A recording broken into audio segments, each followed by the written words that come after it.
What did ancient people think eclipses meant? At some point in your life, you have probably looked up at the sky and thought, "That is very large, and I am very small, and I have no idea what is happening up there." Ancient humans felt exactly the same way. The difference is that they had no internet, no scientists, and no way of knowing that a solar eclipse, the moment the moon slides in front of the sun and turns the middle of the day into the middle of the night, was just two rocks doing what rocks do. So they came up with their own explanations. And almost every single one of them involved something trying to eat the sun. Let's start in ancient China, because China has one of the oldest recorded reactions to a solar eclipse, and it is extremely relatable. In Chinese mythology, a solar eclipse was caused by a giant celestial dragon swooping down from the heavens and taking a bite out of the sun. Not nibbling, biting, aggressively. The dragon would eat and eat until the sun was completely gone, at which point, presumably, everything would end. Now the ancient Chinese astronomers were actually remarkably sophisticated. They could predict eclipses with impressive accuracy. They knew, on some level, that this was going to happen. And their solution was to go outside and make as much noise as possible. Drums, pots, pans, screaming, firecrackers, anything that produced sound. The idea was that if you made enough noise, the dragon would get startled and spit the sun back out. Here is the thing, it worked, every single time. The Chinese made noise, the dragon spat out the sun, the eclipse ended. Nobody questioned this system for a very long time. Vikings had a similar approach, but with wolves instead of dragons. In Norse mythology, two giant wolves named Skurll and Hati were locked in an eternal chase across the sky. Skurll chased the sun, Hati chased the moon, every day, forever, across the entire sky. This raises several questions such as, why and also why? The wolves had been running since the beginning of time and would keep running until Ragnarök, the end of the world, when they would finally catch their prey and devour them entirely. A solar eclipse meant Skurll was getting close. The Norse response was, predictably, to make noise. Shout, bang things, scare the wolf away. There is a pattern emerging here. Across human history, our primary strategy for dealing with a monster eating the sun was to yell at it. To be fair, it worked every time. In Vietnam, it was a giant frog. Not a wolf, not a dragon, a frog. A very large, cosmically powerful frog who periodically got hungry and decided the sun looked like a reasonable meal. The solution was also noise. At this point, you might be noticing that ancient humans across multiple continents, with zero contact with each other, independently arrived at the conclusion that the correct response to an eclipse was to stand outside and make noise until it stopped. This is either evidence of a shared ancient memory, a fascinating coincidence, or proof that when faced with something terrifying and inexplicable, humans across all cultures and all of history default to the same instinct. Yell louder. Not everyone blamed an animal. The ancient Hindus had a more complicated explanation, and by more complicated, I mean it involved a demon, a decapitation, and a grudge that has lasted since the beginning of time. In Hindu mythology, a demon named Rahu disguised himself as a god and snuck into a divine assembly where the gods were drinking Amrita, the nectar of immortality. He sat down, he helped himself, he took a sip.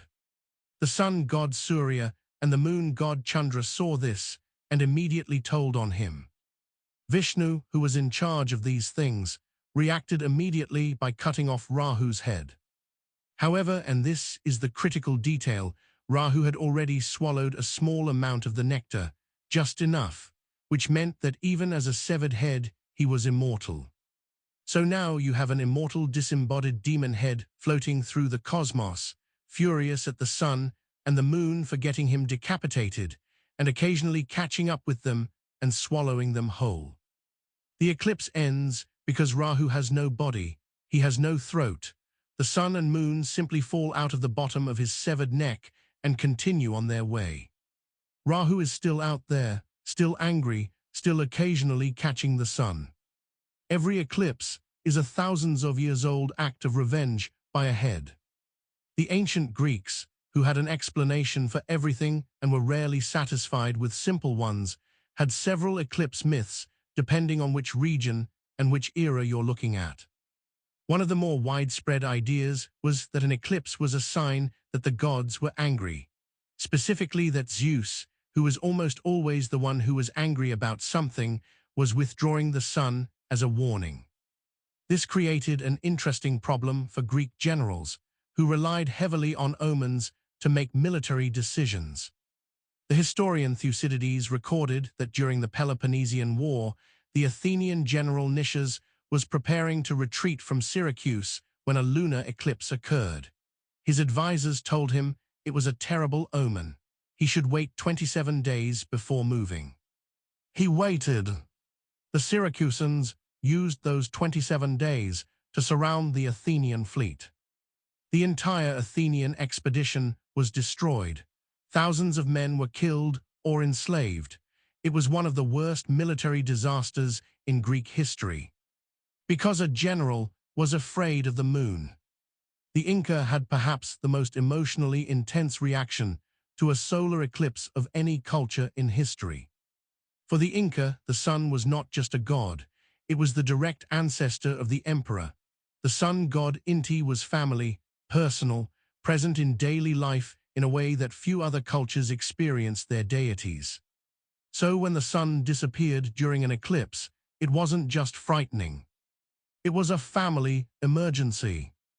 The Inca response involved fasting, prayer, tying up their dogs, because dogs would howl and whine during eclipses, and this was considered deeply bad, and sacrificing animals to appease whatever had caused this disruption. The tying up of dogs is a detail that appears in Inca accounts of eclipses, and is somehow the most human part of this entire story. The sun is disappearing, the world may be ending, and someone still had to deal with the dogs. In ancient Mesopotamia, the civilization that gave us Zeusudra and the flood myth we explored in our last video, eclipses were treated as direct messages from the gods about the fate of the king. Babylonian astronomers were extraordinarily good at predicting eclipses.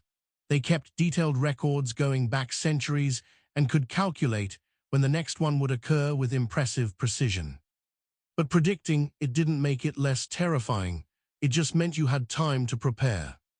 When an eclipse was coming, the Babylonians had a ritual called the substitute king ceremony. A peasant, some unlucky ordinary man, would be dressed in royal robes and placed on the throne. He would be treated as king for the duration of the eclipse period, which lasted around 100 days. The idea was that the eclipse's evil omen, which was directed at the king, would land on the substitute instead. At the end of the 100 days, the substitute king was killed. The real king came back. Problem solved. There is no record of anyone volunteering for this role. So what do we actually learn from all of this? On the surface, these stories are funny. A dragon, a frog, an immortal severed head, a man who got promoted to king and then quietly murdered 100 days later. But underneath the humor, something more interesting is happening. Every one of these cultures, Chinese, Norse, Vietnamese, Hindu, Greek, Inca, Babylonian, was watching the same event, the same sky, the same darkness falling in the middle of the day. And every single one of them felt the same thing. Terror.